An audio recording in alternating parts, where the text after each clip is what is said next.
Hi, I'm Kelly. I'm Rich. And we are Wonderful Adventures. In this week's video, we're without the bus, but we're going to bring you bang up to date around why and some of the jobs that we've been up to.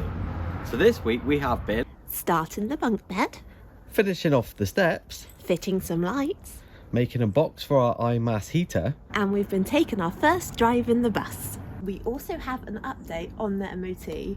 Yeah, there might be an I told you so in there, but be kind because it's going to cost us a lot of money. Yeah. Hope you enjoyed the video. Please give us a like and a comment down below. We really love to hear from you. Enjoy! Right, today's project, we're going to make a wardrobe, bunk bed and utility cupboard.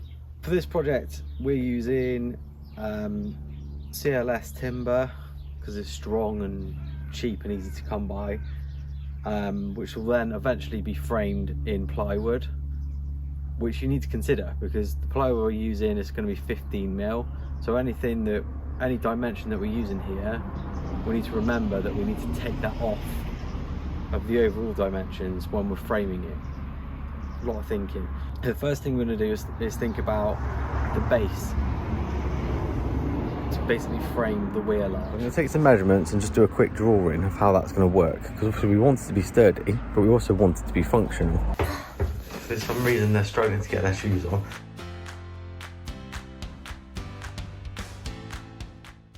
We aren't 100% set on our final finish for this wood, but we knew that if we undercoated it, it would keep it nice and protected for the short term.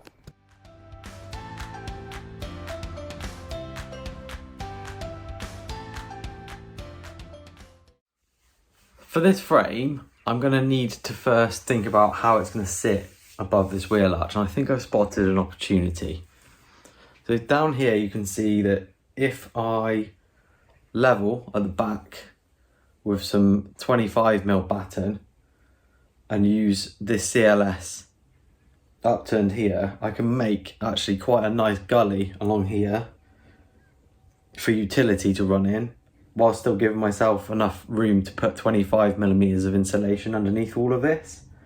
I'm not going to do that at the moment. I'm going to make the frame actually for the time being so I can lift it in and out, and then when I put the floor down, the wall underneath, and I've insulated this, it'll all be screwed through the battens that are already here into the wall and into the ceiling.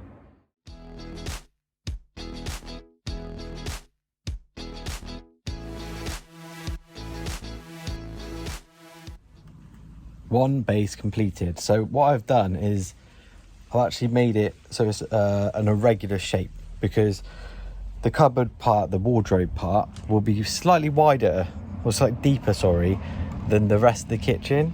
So I've taken that into account now. So this will frame the wheel well, allowing us to insulate. It will also give us a run for our gas and water, but at the same time it will run in behind the kitchen cabinet, so we'll make it a later stage. And this wardrobe cupboard will terminate off at the end to make that all look nice and neat. Okay, so for the shorter end, I need to make a ladder frame, which basically will have two pieces that are 63.5 for the top and the bottom laid on their side. And then we're going to have tall pieces going up here, and then these cross braces going in and across, just to keep it rigid. We might end up putting some corner bits in as well. But that's the basic frame that we're going to make now. Because we're not working with plain square edge, sometimes it's not perfect, but it should be there or thereabouts.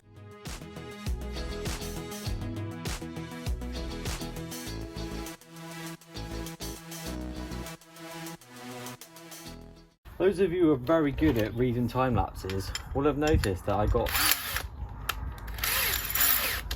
my measurements wrong. Rich has made this, but he's not sure there's a slight problem he's just thought of. There is a slight problem with it, but not a huge problem. It just needs to be lower, which is good. At least it's not too short. At least I can cut a bit off of it. Yeah. Basically, this is going to be the top of the wardrobe. Yeah. And it will be like have a piece of plywood on the top, probably thin because it literally is just going to be the top of a cupboard. 9mm, right? So I've cut it perfectly. So there's a 9mm gap under here, thinking that the beam would run from the top of this one and the bottom of this one and then along there. But that's not how it works, because if you look at the brackets, they actually hang lower. So the brackets will be on there, but I need to work out how much lower the beams will sit on here to get the height of that correct. It's also confusing, isn't it? I'll have to install these brackets on here and then hang the beam across, and then I will know what height that one needs to be. So it's tricky. Yeah, it's tricky. Also halfway through painting, aren't I? Yeah. Well, me and Lily were, but she's told me she's not doing any more because she doesn't want to wash her hands again. Fair enough. Sunset to you. Yeah, a sunset what? Sunset heel. For a shoe? Yeah. Oh. This is the heel part. Okay. And so I'm trying to make it like a horizon look. Nice. I'm using the same screw for brackets that I did to make the main bed that I took out earlier. And I'm going to hang them on here now for Lily's bed, so I can get the height for the other end. So I've drilled out with a 3.5mm pilot hole. I'm going to just drill out with a 6mm bit, and then all I'm going to do for now is pop them through on a nut and bolt. I might eventually put them in on a riv nut, but for the time being, this will give me what I need.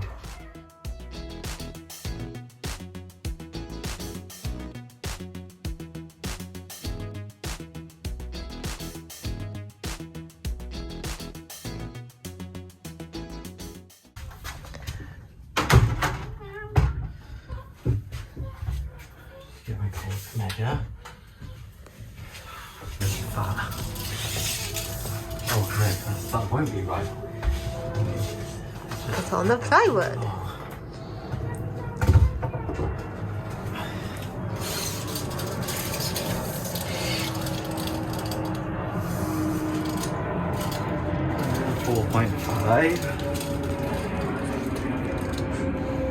And then 4.4.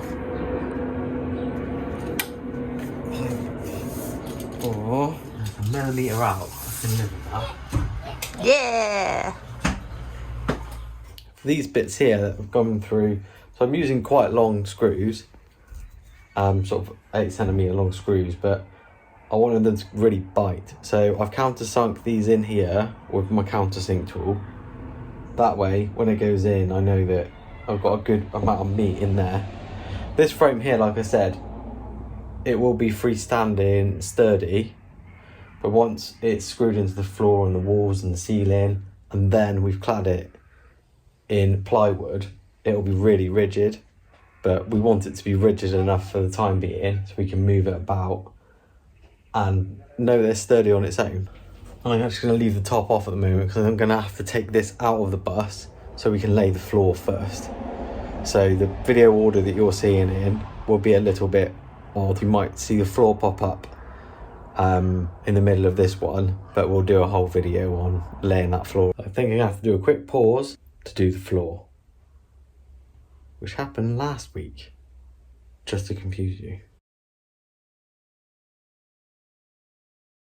In the previous video, I installed this and this flooring.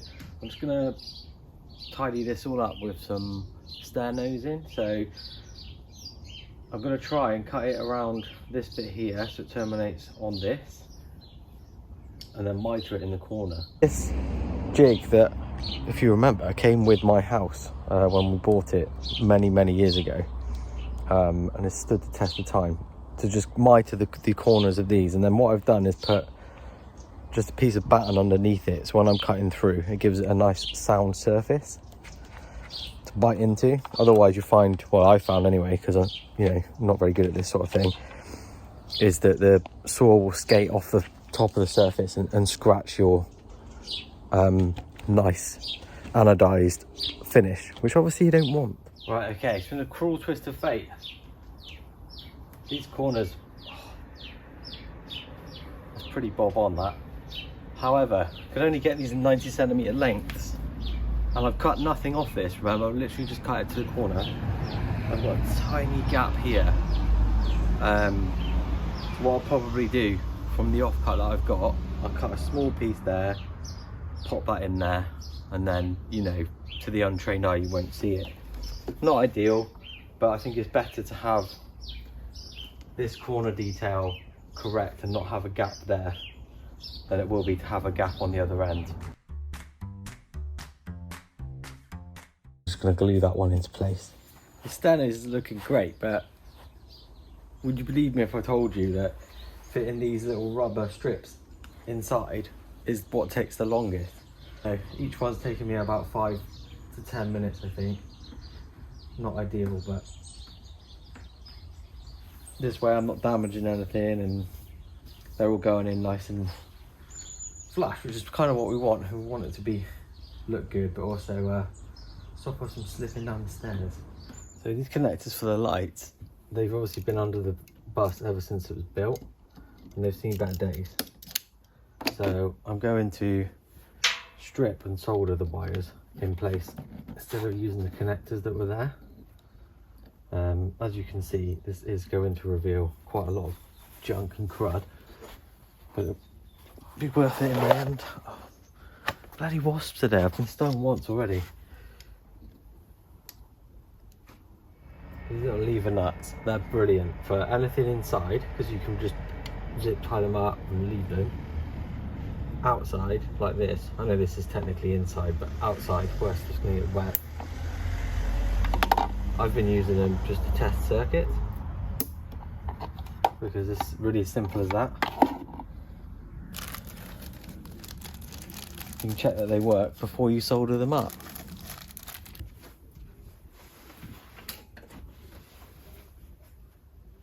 Okay, so they both work. Happy days. I switch the lights off, they go off. Lights on, they go on. Good. Finish soldering these up and then bolted them in place with some of those well nuts. And this was the finished result. At this point, we turned our attention to more fixes for our MOT. Sometimes the build continues when we go to the in-laws, and we do get interrupted when we film with creepy things like this. This was Dave.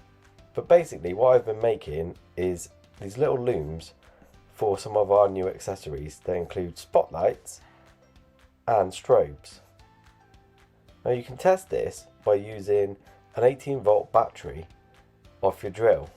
I made up a little fuse jumper cable and tested them so I could fit them up on the bus the next day. These daft lights, they're nothing to do with MOT, nothing to do with really getting it roadworthy directly. However, indirectly, I've got the dashboard out at the moment because I needed to fix the spotlights on the roof, which now work, and I wanted to put a load of switches in this switch panel. So to be able to put that switch panel back, long story short, I may as well run the cable for the strobe lights and for the fog lights, and then I can install them at a later date. So that's the idea today. I'm going to try and run those cables so they pull back down to the fuse box, and I know that the switches work, and then I'm going to put a cable down into the engine bay for both of them and leave them there for the time being, and that way in the future you can get it all sorted out. We're getting there. Wiring is installed. I've just reinstalled the gear stick and the two new gaiters. So Vario comes with two gaiters, a bottom and a top one. The top one very stiff to get on, so I used a little hook tool to just pull that down far enough. Otherwise you don't get this, you can't get the stick all the way down, because you have this little washer in here that must go in to seat the gear stick. Otherwise, you know, you could pull the gear stick off whilst driving, and you don't want to do that really. So next job, I'm just going to reinstall a couple of panels in and around the dash, and then I'm waiting for a new button to come for the spotlights because the one I've got is already burnt out. And then I need to make a box, and the box is for our iMass heater. to make sure it doesn't move when we're in transit. So I should have done this a long time ago, but just didn't. Oh dear, everything when it gets old gets brittle. The stupid bus included. So I've just put this panel back in, and believe it or not, the metal mechanism that opens the bonnet has just snapped clean off. No business snapping off whatsoever, but it has. Thankfully it still functions, so until I can get a new one, at least the bonnet will still be able to be opened. But golly gosh, give it a rest. Now this little blighter I installed months ago now. Still not tested it out, so hopefully it works. I'm just going to cut a box that will fit around it with a bottom that I'm going to put on after I've slid the sides over the top of it. That way, because it's on a slight angle, because the side of the bus is slightly angled, that bottom bit, when screwed on, will support the whole thing, as well as the frame either side, from side to side movement.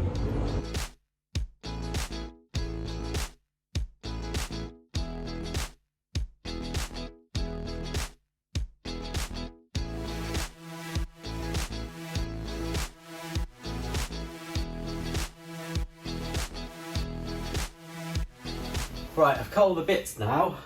It's not the prettiest of boxes, but it will be sturdy. So what I'm doing, so it's snug, I'm actually building it around, well I've cut it obviously, but I'm building it around the heater. Take a pilot hole through with a 3.5mm drill bit.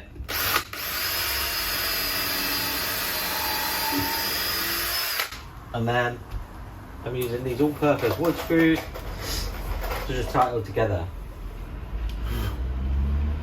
I don't know if it's the right way to do it or not, but make it all up as you go along.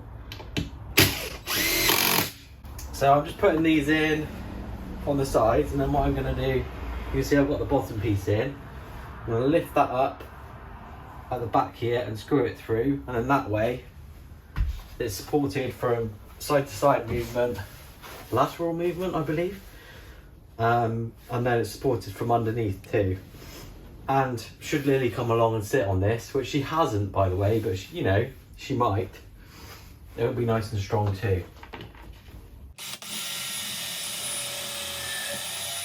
And then what I'm going to do is pilot hole through some holes and make sure it's secured against the wall and actually into the floor too. It won't go anywhere, this. It's going to be sturdy as you like.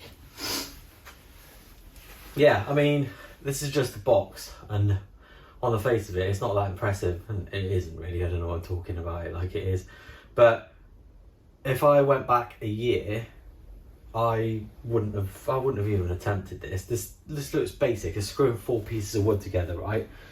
But every piece of wood had to be angled correctly, and this, that, and the other. I just wouldn't have attempted it. So yeah, pretty pleased with everything I've learned so far. And honestly, if I can do it, a guy that just works with laptops all day, I think anyone can. It's just about perseverance, really. So yeah, guess a little bit deep there. I'm really sorry about that, but yeah, but I'm pretty pleased with everything I've learned so far. Right, I'm going to put some pocket holes in this so I can scrape through the floor. I'm going to hook up a quick hoover up before I do that too, because I ain't ever going to be able to get back in there in a hurry. This is my pocket hole jig. It's not the trend one. I wish I had got that, but this Wolfcraft one was half the price and it does do the job. And it's fairly easy to use, but I do always do a test one on some scrap first, because I never trust it. And then that way you can make sure that your holes come through dead centre, and you know that you're not going to ruin the thing that you've just spent half an hour to an hour building. Tell you what, let me show you how sturdy this is. I haven't even screwed it to the floor yet, so I've got it snug as a bug as a rug all the way around the box, and this underneath as well, and I can't move that. I've got these pocket holes in here. I'm going to put some screws down through into the plywood floor. But actually, I think that will be fine as it is. So this is as usual, belt and braces.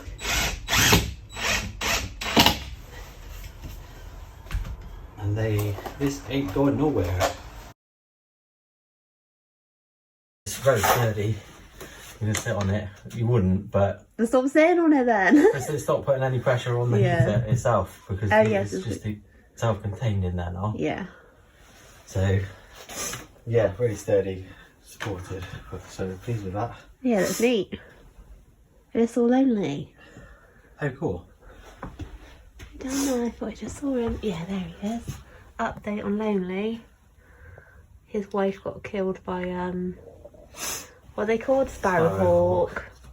Yeah, we were super sad. And he's just around, he's lonely again by himself now. Pop the bed back in. Obviously, again, not required for the MOT, but I don't want to store it in the house, so that's in and safe. Just a few more bits and bobs to tidy up. Check my mirrors. Hold on, take it correctly. Check that all the lights are working. Check the brakes all pressurized correctly. Ready for my first drive in the morning. It is my very first drive on the road with it. So we'll see how that goes.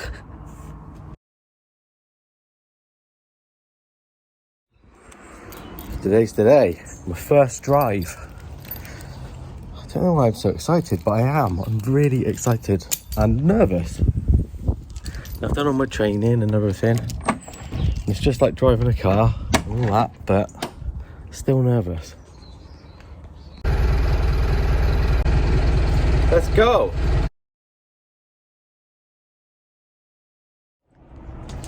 Well, I made it, and actually it drove really nicely. There was a bit of a wobble on the motorway, but only where the road was rough.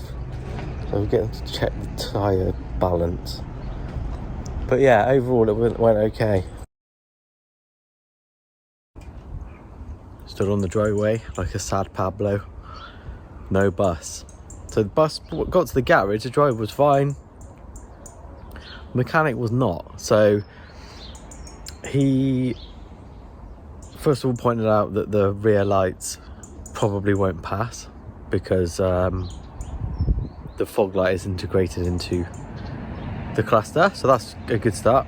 So the other thing that he pointed out is that even though it's down as a private heavy goods vehicle on my V5C, with the DVSA apparently it's not registered as such, so technically he can't do an MOT on it. Anyway, long story short, he's doing an inspection on it right now. He's going to do a service on it. But all in all, I'm not like thrilled about it, but we'll keep you posted on how that goes. So Wanda, our bus, is currently at the garage. It can't be MOT'd, basically because it's neither a class 4 at the moment, it's not a motorhome, and it's not a private heavy goods vehicle. So we kind of were warned about this, but I phoned the garage and they said they could do it. When we got there, It was a different story. it was a different story. The main thing is we're going to know that it's safe, roadworthy, and we know that it will pass once we've finished, which is spot on. We haven't got a full list of everything that needs to be done to it yet, but we do know that it's going to cost over £1,000, we think. Yep, I'm going to explain why in the next video. So please do stick around, do give us a like and a comment down below. Most importantly, thanks for watching and have a great week. 1, 2, 3, bye! Bye!